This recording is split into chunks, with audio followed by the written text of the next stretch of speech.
바울이 드디어 이제 예루살렘으로 들어갑니다.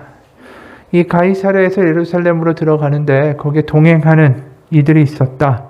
그 16절이죠. 가이사랴 몇 제자가 함께 가며 한 오랜 제자 구브로 사람 나손을 데리고 가니 이는 우리가 그의 집에 머물려 함이라. 가이사랴에서 예루살렘까지가 한 70km 정도가 됩니다. 자동차로는 1시간 정도밖에 걸리지 않는 거리지만 당시에는 걸어서 간다고 하면 한 이틀 정도가 걸리는 거리였습니다.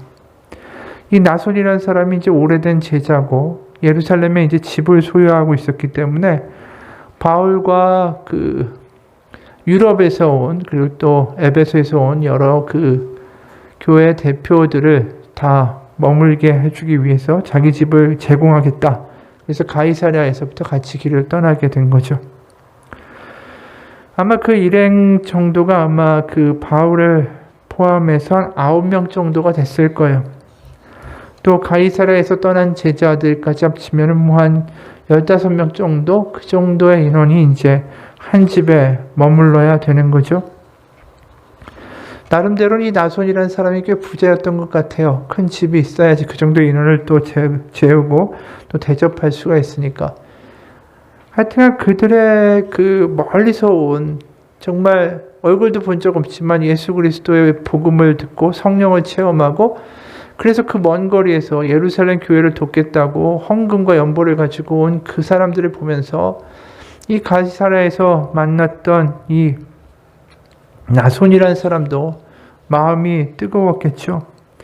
그래서 자발적으로 이제 그 길을 동행하면서 가고 있는 것입니다.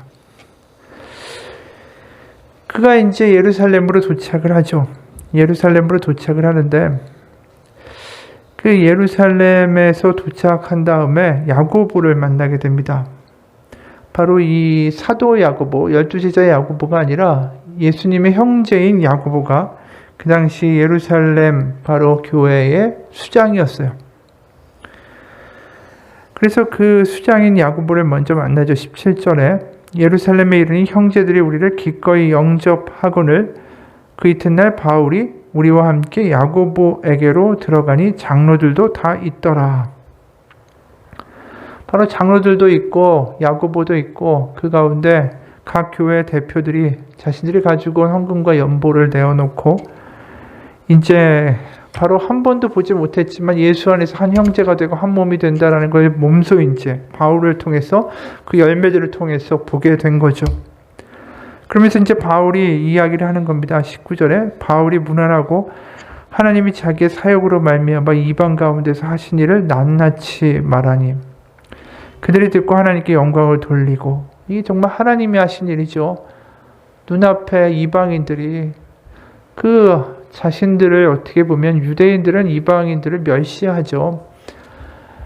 하나님의 정한 제물을 먹거나 아니면 정해주신 결례를 따라 행하는 것이 아니라 이방인들 자체를 유대인들이 굉장히 멀리합니다. 식사도 같이 할 수가 없으니까 레위기의 정결법에 따라. 그런 이방인들이 정말 유대인인 자신들을 예수 그리스도의 복음 하나를 믿고 여기까지 와서 주는 거, 그리고 또 하나님이 이 모든 것들을 이루신 거, 이게 얼마나 놀라운 일이에요. 사실 유대인들에게는 구약이라는 성경이 있잖아요. 그러니까 거기에 메시아에 대한 예언도 있고 또 구약의 말씀이 예수님께 이루어졌다라고 이야기하는 것이 가능하지만 이방인들은 구약도 모르는데 이러한 일이 있었다는 건 오로지 하나님의 성령의 역사죠. 그 당시에 예수님, 하나님의 아들이라는 분이 십자가에 못 박혀 죽는다?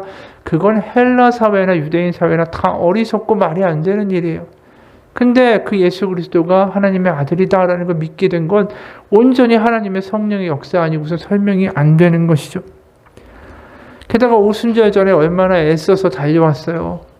오순절이라는 그 명절에 정말 어렵고 힘들어서 그 지쳐할 형제들을 생각하면서 그 이방에서 달려온 거, 그거 얼마나 감동인 이야기입니까? 그러니까 여기에 보게 되면 정말 교회가 얼마나 사랑으로 하나 되어 서로 섬기고 아껴주고 또 그러한 성령으로 하나 되는 모습들이 잘 드러나는지 몰라요. 그런데 그 다음에 이제 문제가 터집니다. 야고보가 20절 후반부에 이렇게 얘기해요. 바울더러 이르되 형제여 그대도 보는 바에 유대인 중에 믿는 자 수만 명이 있으니 다 율법의 열성을 가진 자라. 이 바울이 오순절절에게 도착하려고 애썼다. 그리고 지금 오순절의 기간이잖아요. 그러니까 오순절이 되다 보니까 많은 사람들이 이제 지방에서 올라와서 예루살렘에 아주 사람들이 많은 절기가 됐습니다. 이 오순절 하면 뭐가 떠오릅니까? 오순절은 바로 모세가 시내산에서 율법을 받은 걸 구약에서는 오순절을 지키고 신약에서 오순절은 성령의 강림절이잖아요. 그러니까 성령 강림절, 또 게다가 유대적으로 말하면 바로 유대의 오순절. 그러니까 그 유대인들 중에 기독교인들이 많이 올라와 있었던 거예요. 그러니까 그냥 유대인들이 아니라 유대인들 중에 예수님을 믿게 된 기독교인들이 있었는데 그들이 지금 모세에 대한, 그러니까 그 바울에 대한 그 오해를 하고 있는 거예요. 바울이 뭐라고 하냐면은 우리가 오늘 보면 오늘 본문의 21절에 보면 이 사람들이 이렇게 들은 겁니다. 네가 이방에 있는 모든 유대인들을 가르치되 모세를 배반하고 아들들에게 할례를 행하지 말고 또 관습을 지키지 말라. 그렇게 가르쳤다라는 거예요. 모세가 그렇게 한 적이 없죠. 왜냐하면 이방인들에 대해서 그렇게 한 적은 있어도 유대인들 보고 할례도 필요 없고 모세의 율법도 다 갖다 버리고 여태까지 지켜왔던 모든 관습과 전통들은 다 쓰레기통에 버리라고 이야기한 적이 없어요. 그리고 실제로 예루살렘 공의에 우리가 보면 사도행전 15장에 보면 이미 이 이방인들 전도 때문에 문제들이 야기가 됐잖아요.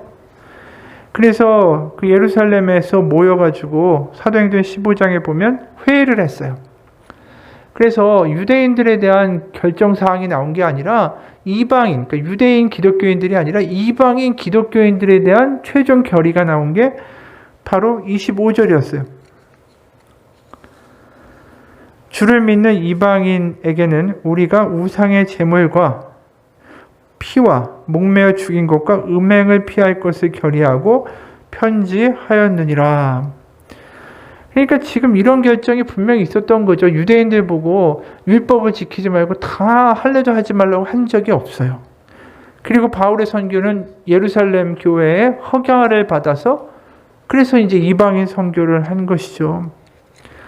근데 지금 어찌됐든 간에 수만 명이 몰려와 있는데 이들이 지금 다 아마 그 아시아, 에베소나 다른 데서 이제 배가 왔다 갔다 하면서 그쪽의 유대인 회당에서 이제 이 바울의 비방하는 이야기들을 이제 전에 듣다가 이렇게 들었을 거예요.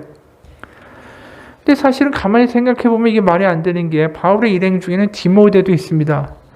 디모데가 아버지는 헬라인이고 어머니는 유대인이었어요. 그러니까 할례를 받을 필요가 없는 사람이죠. 그런데 2차 전도여행을 할 때 이 루스드라에서 바울이 디모데를 가지고 출발할 때 이제 할례를 시켰어요.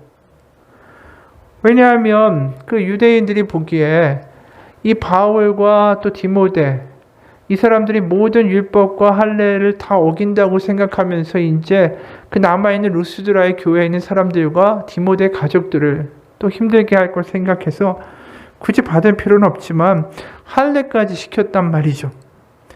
유대인들한테 할례를 하지 말라고 한 적이 없어요. 그래서 지금 야고보가 이 오해를 종식시키려면 사도 바울 당신이 율법을 경시하고 있지 않다라는 것을 보여줘야 됩니다. 그래서 23절이에요. 우리가 말하는 이대로 하라. 서원한 네 사람이 우리에게 있으니 그들을 데리고 함께 결례를 행하고 그들을 위하여 비용을 내어 머리를 깎게 하라. 그러면 모든 사람이 그대에 대하여 들은 것이 사실이 아니고 그대도 율법을 지켜 행하는 줄로 알 것이라. 이게 뭐냐면 서원했다라는 건 이제 나실인의 서원을 이야기합니다. 민수기를 보게 되면 민수기 6장에 이제 나실인, 평생 나실인일 수도 있고 아니면 자신이 하나님께 어떤 서원을 드리면서 나실인의 기간을 정해서 하나님의 서원의 기간 동안은 머리도 깎지 않고 포도주도 입에 대지 않고 시체도 만지지 않는 그런 여러 가지 규례들을 지키는 그런 전통이 있었어요. 우리가 나실인 중에 가장 유명한 사람이 뭐냐면 삼손이에요. 삼손이 머리를 깎지 않았죠. 그리고 그 힘의 원천이 머리카락이다 이렇게 나오죠. 그래서 이 나실인으로 이제 자기가 서약을 하게 되면 머리를 깎을 수가 없으니까 머리가 길잖아요. 계속 자라고 그 기간이 1년이든 2년이든 얼마나 길겠어요, 머리가. 그러니까 그동안 나는 머리도 기르고 포도주, 그 당시에 음료로 먹었던 게 포도주 아니에요? 근데 그걸 안 먹고 머리까지 기르면 주변 사람들이 다 알죠. 저 사람 뭔가 하나님께 서원한 게 있구나.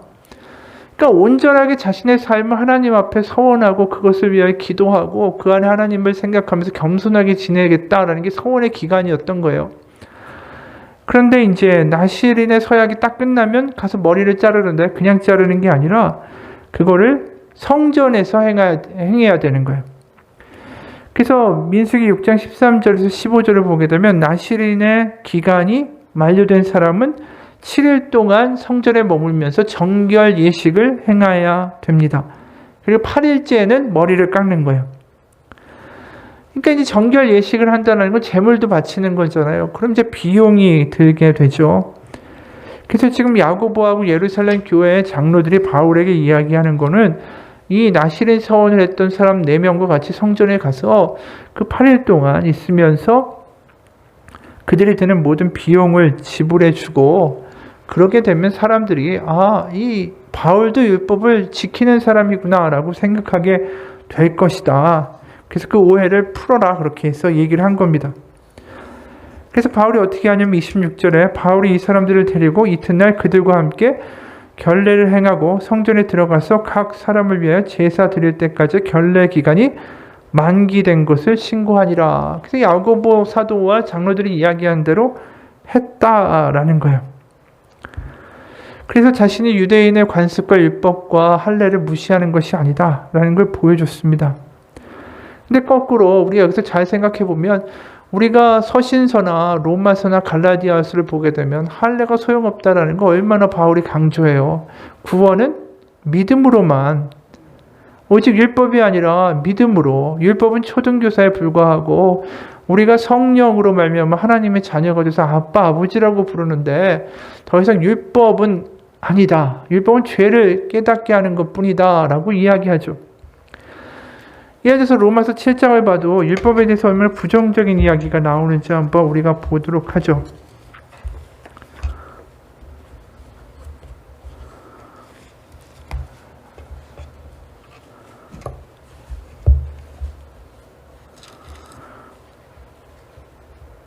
그러니까 여기서 보면 예를 들어서 로마서 7장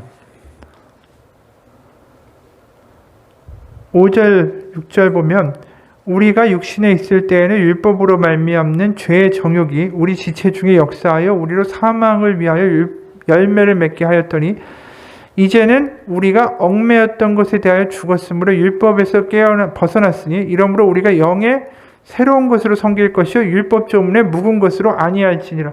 그러니까 더 이상 율법이 아니라 하나님의 한 영, 성령으로 우리가 거듭났다. 믿음으로 말미암아 되는 것이다. 이렇게 분명하게 이야기하고 있다라는 거죠.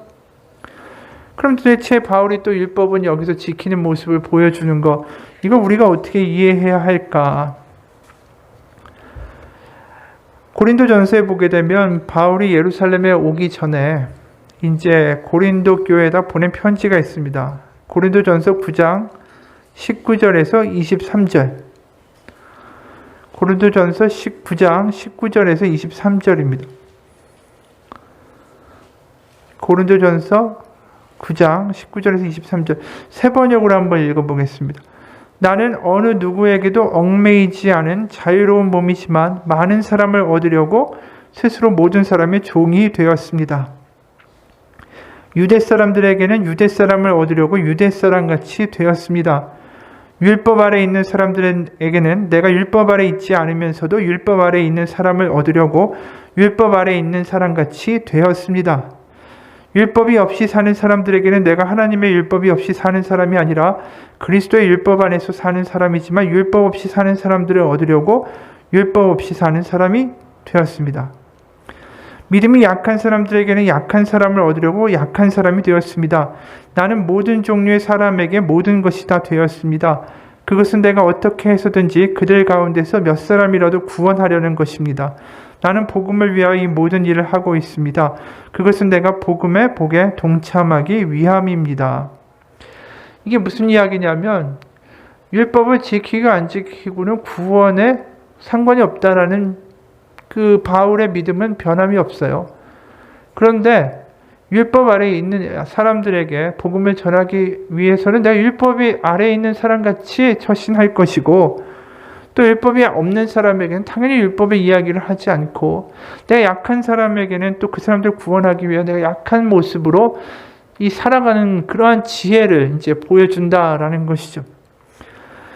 그러니까 바울의 전제는 분명해요. 구원을 위해서 할례를 받고 율법을 지켜야 한다. 이건 절대 반대해요. 믿음으로 구원받는 거니까.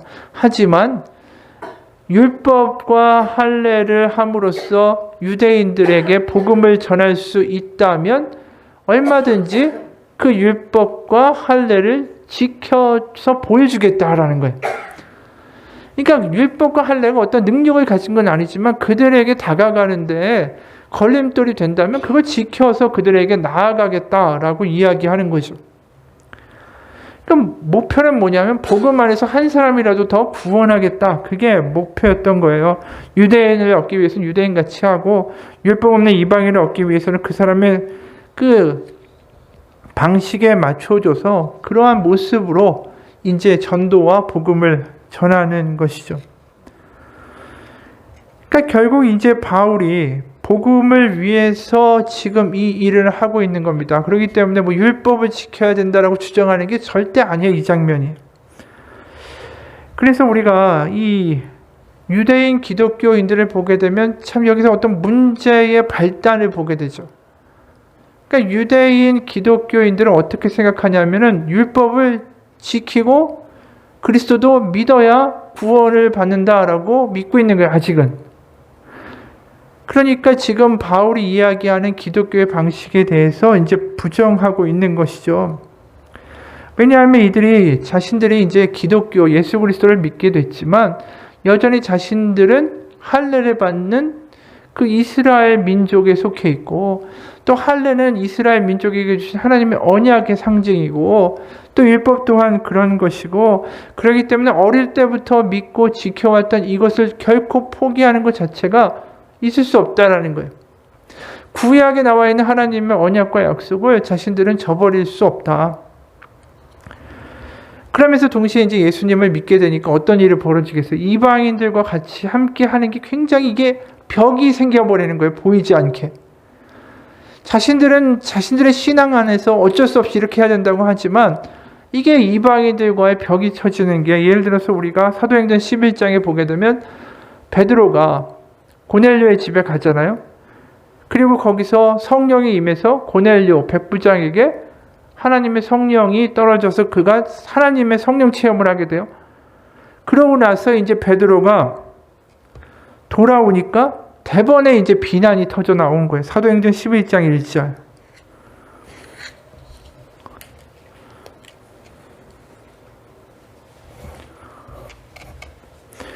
유대에 있는 사도들과 형제들이 이방인들도 하나님의 말씀을 받았다 함을 들었더니 베드로가 예루살렘에 올라갔을 때 할례자들이 비난하여 이르되 내가 무할례자의 집에 들어가 함께 먹었다 하니.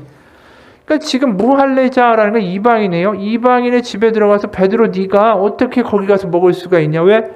율법에서 부정한 음식, 이건 먹으면 안 되고 이거는 먹어도 된다라고 하는 레위기에 그 나와 있는 말씀을 유대인들은 지키지만 이방인들의 집에 가서 먹으면 그게 어떻게 나온 음식인지 전혀 알 수가 없잖아요. 그럼 부정한 것도 먹고 이게 지금 율법을 다 깨는 행위가 되는데 어떻게 그 식탁에서 같이 먹었느냐라고 베드로 같은 사람한테도 지금 비난을 하는 거예요. 그러니까 만약에 이게 그대로 정확하게 지켜야 된다라고 하면 절대 이방인 기독교인들하고 유대인 기독교인들을 같이 앉아서 밥조차 먹을 수가 없어요. 이게. 그러니까 유대인 기독교인들이 이런 율법을 고수하는 순간에 어느 순간 이방인 기독교인들과의 갈등의 소지는 이미 촉발되는 거죠. 그 서신이 어디냐면 에베소서예요. 에베소 교회에다가 보낸 편지 에베소서에 보면 이게 지금 유다인 기독교인들과 이방인 기독교인들 사이에 문제들이 발생하고 있기 때문에 그런 것 때문에 이제 서신을 보낸 편지죠.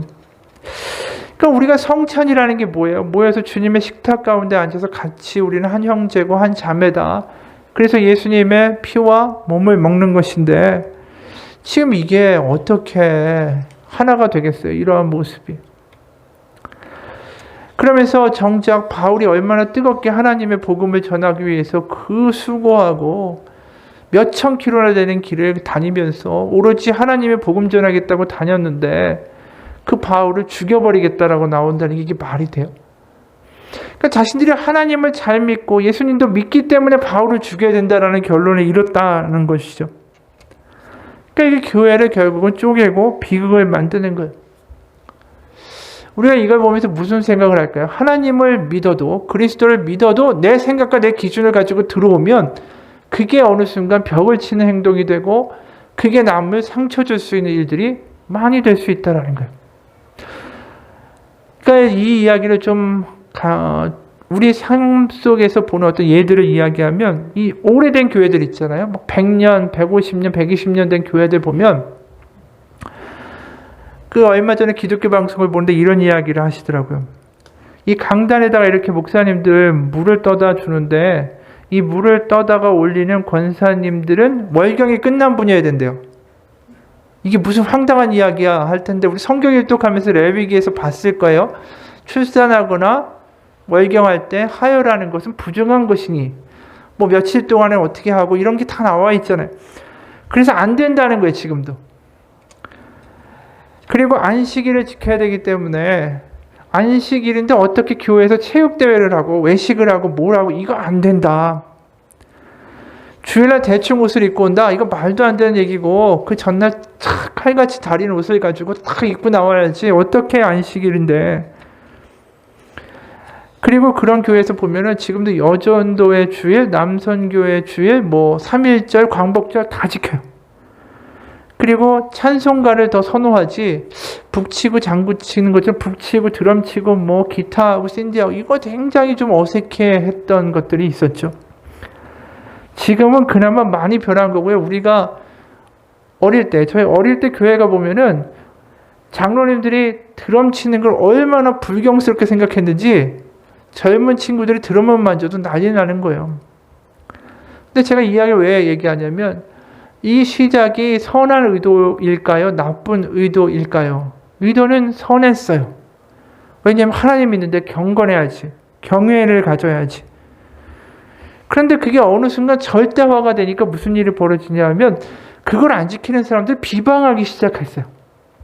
넌 안식일인데 이렇게 하고 너는 어떻게 교회에서 이렇게 드럼을 치고 뭘 하고 그러면서 어느 순간 비난을 하고 혼을 내는 모습들이 드러나기 시작했습니다. 이게 뭘까요?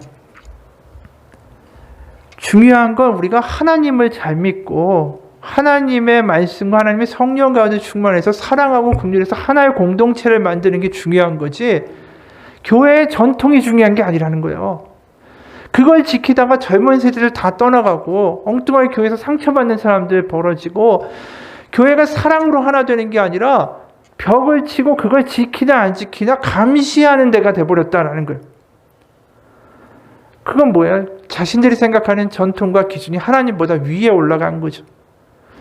그러니까 하나님이 아니다라고 하면 그건 아니어도 상관없는 건데 어느 순간 그게 절대적인 게 돼버렸어요.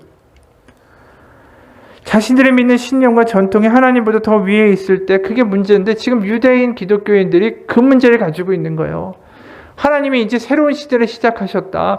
그리고 바울이 지금 가서 얼마나 많은 성령의 역사를 가지고 지금 이방인 기독교인들까지 데려와서 헌금과 연보까지 하는데 이게 얼마나 놀라운 하나님의 역사인데 여전히 자신들의 믿고 있는 전통이 하나님이 하시는 일보다 더 위에 있는 거예요. 그러니까 베드로도 지금 얼마나 황당한 일을 당해요. 하나님이 성령을 내려주셔서 고넬료가 지금 하나님의 영을 받아가지고 방언을 하고 난리가 났는데 와가지고 하는 이야기가 할례자들과 비할례자들과 어떻게 밥을 같이 먹습니까? 지금 하나님이 일하고 계시는 게 확연히 보이는데 그거보다 자신들이 말하는 전통이 더 중요한 거예요. 자신들의 생각과 자신들이 지키려고 하는 거. 이게 지금 그것 때문에 사도 바울을 죽이고자 하는 거죠. 그걸 한마디로 이제 좀 요약하면 그런 사람들을 바로 교회 안에 바리새인이라고 부르는 거예요. 우리가 성경을 보게 되면 예수님과 대척점에 있는 사람들이 바리새인이잖아요. 근데 바리새인이 교회 안에도 있다라는 거예요. 오늘 딱 유대교 기독교인들이 그 바리새인의 역할을 하고 있어요. 그 레리 오스본이라는 목사님이 현대의 바리새인 신앙에 대한 경고라는 책을 썼어요.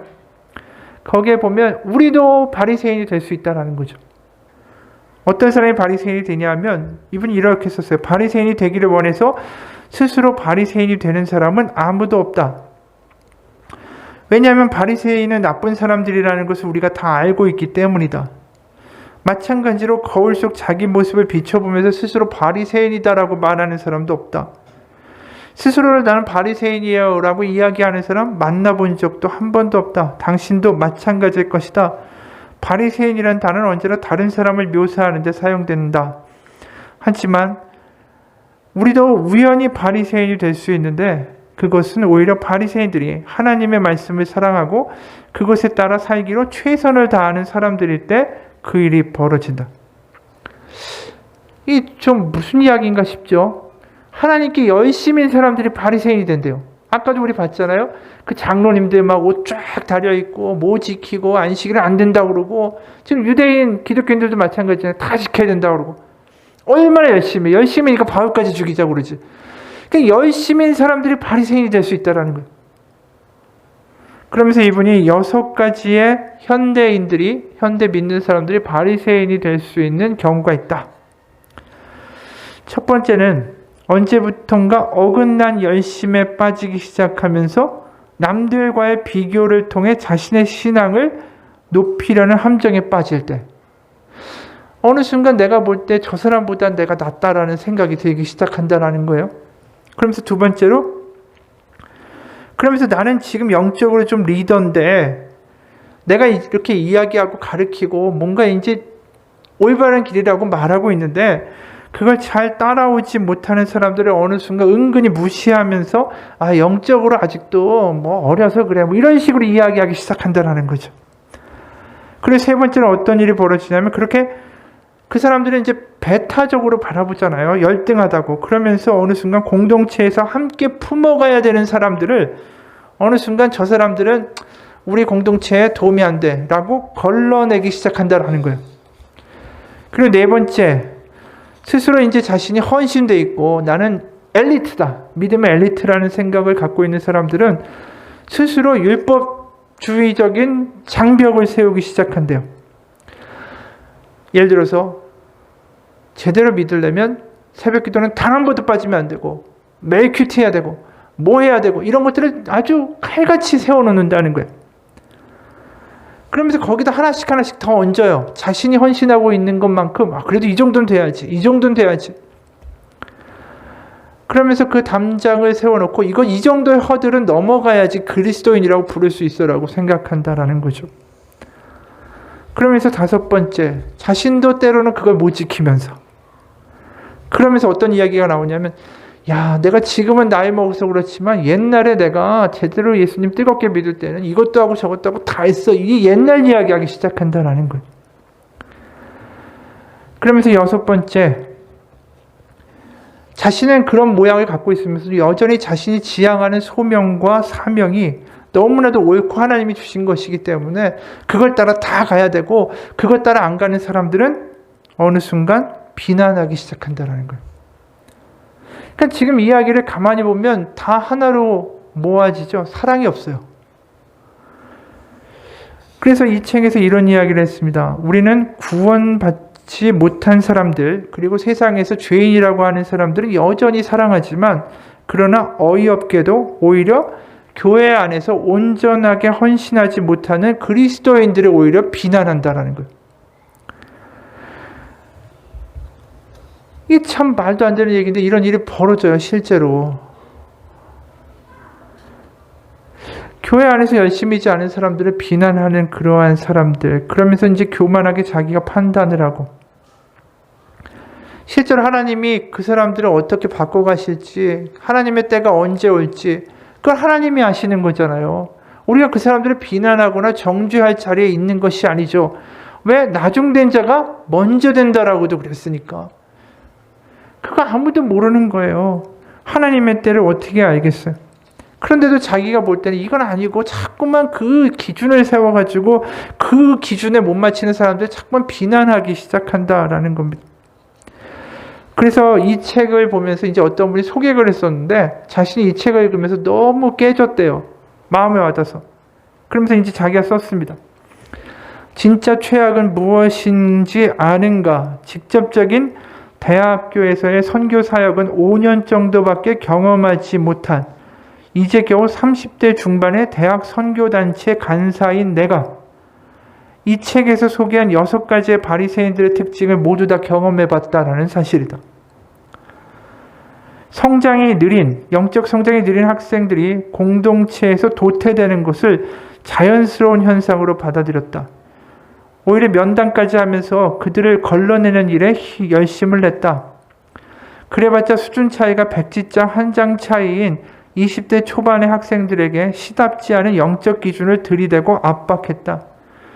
희미한 기억을 부풀리며 나의 학생 시절의 헌신을 무용담처럼 떠벌려서 학생들을 주눅이 들게 만들었다. 학생들의 다양한 질문들을 쓸모없고 부질없는 것으로 치부했다.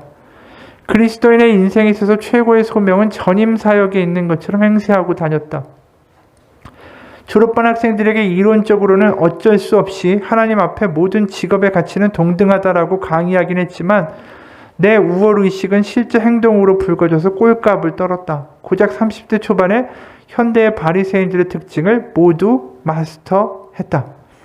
나의 어긋난 열심은 그렇게 나를 바리새인으로 만들고 있었다. 그렇죠. 우리가 하나님 안에서 절대적으로 뭔가 옳다라는 것보다 내가 하나님 안에서 사랑이 있는 사람인가 훨씬 더 중요한 거예요.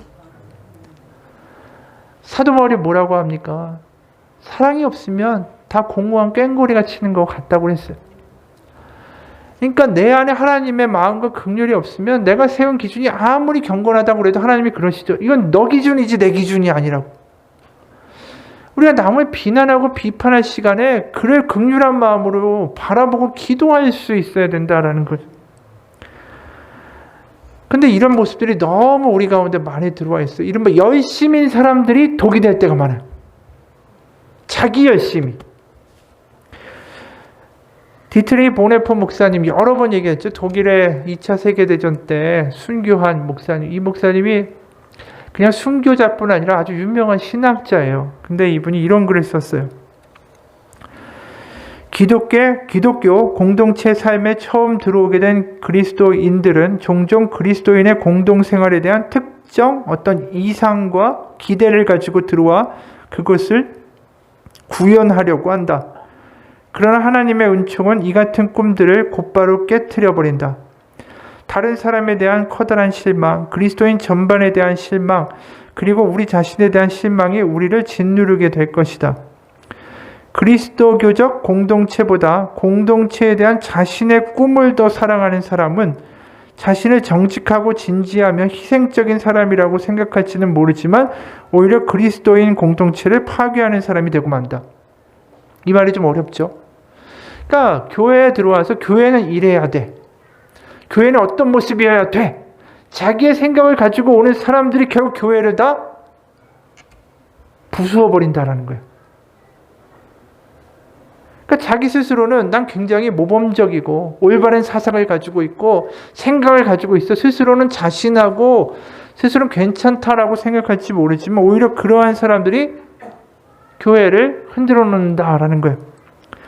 실제로 사회운동하는 분들이 이런 경우가 있다라는 거예요. 이 사회운동하는 사람들은 사회 정의에 대해서 굉장히 민감하잖아요. 그래서 이분이 이런 이야기를 합니다. 서울에 있을 때 내가 몸담았던 교회는 기존 교회들의 구조와 행태에 문제의식을 갖고 소위 평신도들이 모여서 시작된 공동체였습니다. 시작은 좋아요. 자연스럽게 각 성도들의 가슴에는 하나님의 교회는 최소한 이렇게 되어야 한다라는 어떤 이미지와 기대가 있었습니다. 그들은 그 목표와 기대와 소망과 꿈을 가진 채 교회 생활에 헌신을 했습니다. 그런데 시간이 흐르자 꿈들은 더디 이루어지고 또 깨어지면서 오히려 실망과 불만이 쌓여갔습니다. 사람에 대한 실망, 교회에 대한 실망, 더 나아가 하나님에 대한 실망감까지 표출되기 시작했습니다. 그러면서 많은 사람들이 선택한 반응은 교회를 떠나는 것이었습니다. 더 나은 교회로. 심지어 교회를 아예 기독교를 등지는 이들도 있었습니다. 이게 참 역설이죠. 얼마나 열심히면 기존 교회하고 다른 교회를 세우겠다라는 그 열심 가지고 나왔겠어요. 얼마나 헌신했겠어요. 근데 오히려 자신들이 기대한 그 기대 때문에 교회가 다 붕괴돼 버린 거예요. 신앙의 열심이 나쁘다는 게 아니에요. 하나님에 대한 열심이 있어야지 자기가 생각하는 어떤 기대와 기준과 목표에 대한 열심이 있어야 되는 건 아니라는 거예요. 그러니까 우리가 하나님에 대한 열심이 있으면 결국 그 답으로 얻게 되는 건 하나님의 마음이잖아요. 하나님이 주시는 긍휼이잖아요. 그리고 용서해주고 포용해주고 하나 되어 가려고 부족한 가운데도 애쓰는 거잖아요. 그게 하나님에 대한 열심으로 우리 가운데 하나님이 부어주신 하나님의 사랑인 것이지, 내 스스로의 어떤 신앙생활의 기준이 있고 목표가 있고 그걸 가지고 남에게 이야기하는 건 좋지 않다. 그거 자체가 문제가 된다는 거예요. 물론 그렇다고 해서 내가 그래도 새벽 기도하고 큐티하고 뭐 해야지, 이거 다 나쁘다고 이야기하는 게 아니에요. 그게 나에게 적용이 될 수는 있지만 그게 남에게 적용돼서는 안 된다라는 거죠. 나하고 똑같아야 되고 이렇게 해야 되고 신앙생활이 이 정도는 되어야 된다라는 기준을 남에게 갖다 댈 때 우리는 오히려 바리새인이 돼가기 시작하는 거예요. 어떤 목사님이 이런 간증을 했어요. 그 간증을 하고 들려드리고 마치겠습니다. 저의 어머니와 아버지는 시골에서 초등학교를 겨우 졸업하고 어린 나이에 도시로 와서 밑바닥 생활을 시작했고 힘겹게 결혼하여 가정을 이루었습니다. 돈 많이 벌어 남부럽지 않게 살고 싶었지만 하는 일마다 잘 되지 않고 그 이유가 뭔지 뭔가 생각해보니 지식이 없고 학교에서 배우지 못했기 때문이라며 자책하고 그렇게 원망하며 사셨습니다. 그런 변변치 않은 삶을 살던 두 분이 어느 날 집주인 할머니를 통해서 예수님을 믿게 됐고 그 안에서 소망을 발견했습니다. 무식하고 돈 없어도 교회 생활만 열심히 하면 인정받고 구원받을 수 있다고 하니 어머니 아버지는 그런 교회를 너무 좋아하셨습니다. 신앙생활은 두 분의 삶의 보람이었고 저와 누나도 그렇게 자랐습니다. 밤낮 없이 열심히 신앙생활을 한 어머니 아버지는 교회에서 인정받는 권사와 장로가 되셨고 저도 학생과 청년부에서 성실하게 신앙생활을 하다가 결국은 신학교에도 가게 됐습니다. 그런데 이런 저희 가족 안에 진실한 교제나 정직한 마음의 나눔은 거의 없었습니다. 배우지 못했다는 열등감 때문에 교회에서도 인정받고 싶어 했고 실패한 삶을 보상받기 위해서 종교적 열심을 낸 것뿐이었습니다. 그래서 가장 열심이었던 어머니는 신앙생활을 기대만큼 못한다며 아버지와 누나를 자주 비난했고 누나는 그런 엄마를 원망하고 아버지도 자신감을 잃어가셨습니다. 저도 그런 가족을 부끄러워했고 하지만 무관심했습니다. 교회에서는 대단해 보이는 신앙인들이었지만 우리 가족은 상처와 원망으로 서로를 용납하지 못하고 사랑하지 못했습니다. 그러던 어느 날 제가 신앙에 대한 심각한 갈등으로 신학을 포기하고 사역하던 선교단체를 그만두었습니다. 저는 부모님께 찾아가 그동안 하나님을 믿는 척했지만 그것은 모두 거짓이었고 가족도 사랑하지 않는다라고 고백했습니다. 집안의 기대였고 자랑이었던 제가 이렇게 된 후에 우리 가족은 섬기던 교회와 기도원을 모두 떠났습니다.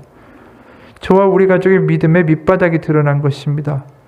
그 후에 우리는 작은 집에 온 가족이 모여서 1년을 아무것도 안 하고 함께 지내게 됐습니다. 그러면서 그 1년 동안 우리 가족은 서로에게 주었던 상처와 죄를 고백하고 용서하며 받아주는 생활만 했습니다. 우리 가족이 그렇게 서로의 내면을 정직하게 알아갔던 시간은 처음이었고 서로를 진심으로 용납해 주었던 것도 평생 처음이었습니다. 그리고 우리는 그제서야 복음이 무엇인지를 알게 됐습니다. 저의 가족은 오랫동안 경건의 열심과 인정받기 위한 노력으로 하나님을 만나려 했으나 주님은 연약한 서로를 용서함으로 그 가운데 진짜 복음을 만나게 하셨고 구원도 경험하게 하셨습니다.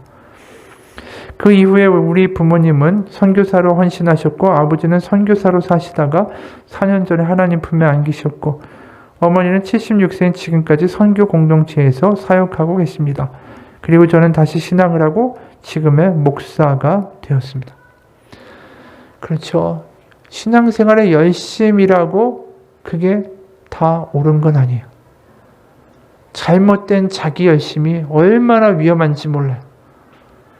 우리가 하나님을 믿으면서 늘 생각해야 될 건 내가 신앙생활 하면서, 내가 새벽 기도에 나오면서, 아니면 내가 수요예배 나오면서, 내가 공예배 빠지지 않으면서 성경을 읽어가면서 나한테 하나님이 부어주시는 사랑과 긍휼이 더하고 있는가, 그게 우리 가운데 늘 생각돼야 돼요. 내가 성경도 읽고 기도도 하고 뭣도 다 하는데 내 안에 사랑은 점점 메말라간다. 그럼 그게 나중에 다 독이 될 거예요. 왜? 그 말씀 가지고 남을 비판하기 시작하고, 그 말씀 가지고 내가 더 똑똑하고 내가 이렇게 잘한다라는 걸 자랑하고 과시하고 싶어지기 때문에. 우리가 하나님에 대한 열심이 있는 거 좋습니다. 하지만 그 열심이 하나님이 부어주시는 긍휼과 사랑이 우리 가운데 정말 강같이 넘치는 그런 열심이 되기를 주님의 이름으로 축원합니다. 같이 기도하겠습니다. 하나님, 우리는 부족한 자입니다. 하지만 하나님이 우리 가운데 부어주시는 사랑과 긍휼로 우리는 또 살아갈 힘을 얻습니다. 우리가 하나님께 나아가 하는 모든 것들이 내 자신을 높이고 그냥 내가 뭔가를 더 알고 더 낫다라는 것을 스스로에게 확신시키기 위한 행동이 아니길 원합니다. 내가 무엇을 함으로 구원받고 내 스스로에게 확신을 주려는 어리석은 자가 아니라 하나님이 부어주시는 사랑과 긍휼 가운데 거할 수 있는, 그래서 그 안에서 넘쳐나는 기쁨과 자유를 경험하는 것, 그게 진짜 우리 가운데 주신 하나님의 복음의 선물입니다. 하나님, 우리가 무엇을 하든 간에 그곳에 하나님이 부어주시는 성령의 충만함, 하나님의 마음의 충만함이 있기를 간절히 구하며 하기 원합니다. 말씀 하나를 읽어도 말씀을 읽기 전에 아버지 앞에 간절히 기도하며 나아가기 원합니다.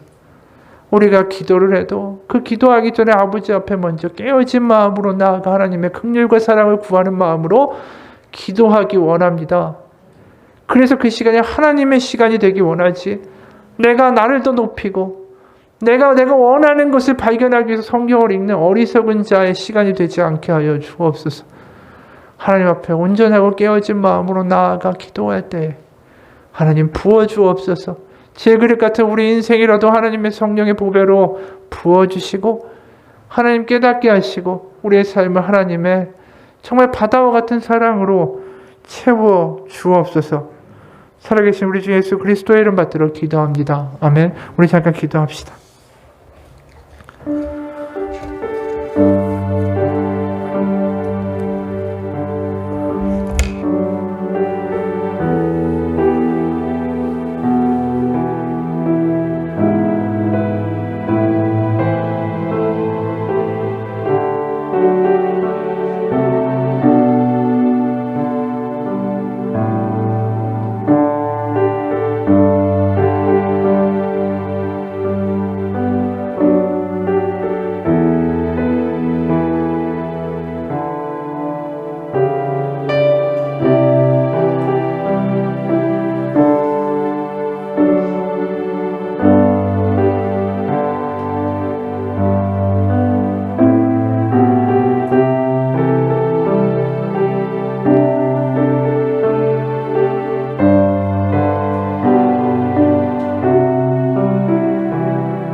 하나님 아버지, 우리 가운데 하나님의 마음을 부어주시고 하나님의 성령으로 충만케 하사 무슨 일을 하든 간에 하나님의 마음과 긍휼을 가지고 감당할 수 있게 하여 주옵소서.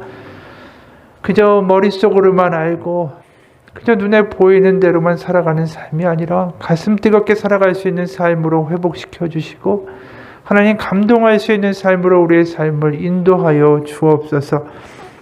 내가 사람의 마음과 천사의 말을 알지라도 사랑이 없으면 소리나는 구리와 울리는 꽹가리가 되고 내가 예언하는 능력이 있어 모든 비밀과 모든 지식을 알고 또 산을 옮길 만한 모든 믿음이 있을지라도 사랑이 없으면 내가 아무것도 아니요 내가 내게 있는 모든 것으로 구제하고 또 내 몸을 불사르게 내줄지라도 사랑이 없으면 내게 아무 유익이 없느니라.